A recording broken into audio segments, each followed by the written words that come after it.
Assalamualaikum warahmatullahi wabarakatuh.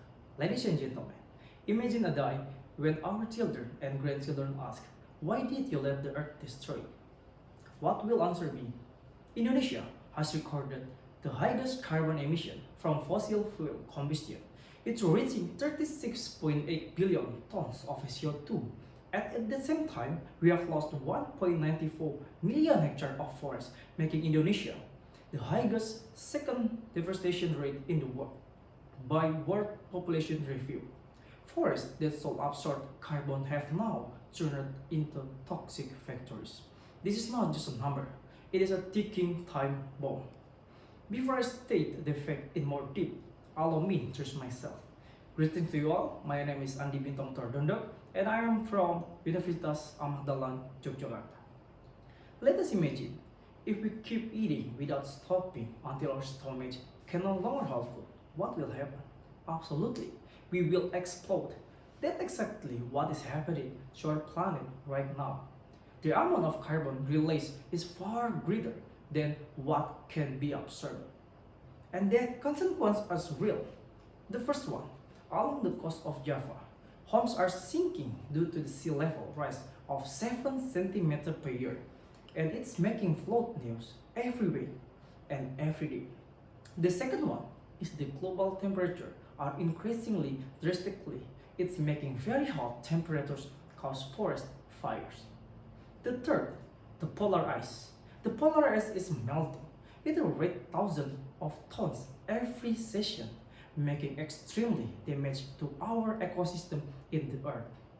And the fourth is the extreme winter like prolonged drought over the past half century has claimed 2 million people, according to the UN agency. This is not just the environmental crisis, it is a moral crisis.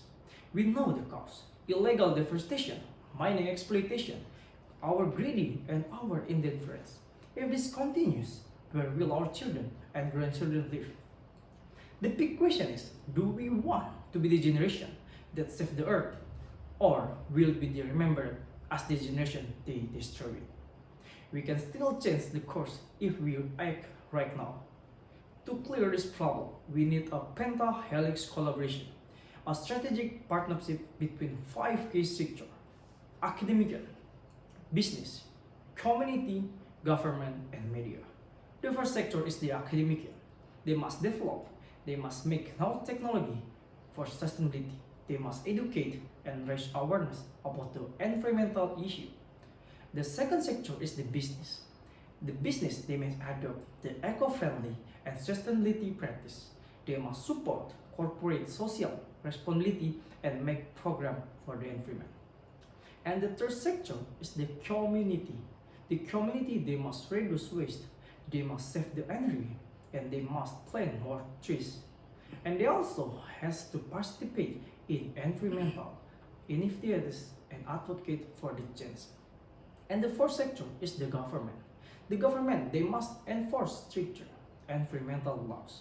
They must provide incentive for green business, for the green renewable energy to all heroes in the earth.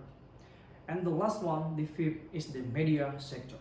They must spread the awareness through the news, through the social media and the campaigns. And they must expose the environmental destruction and push for the action. We must unite, we must be aware, and we must take responsibility. If all elements work together, we can create a major transformation. And what about the impact?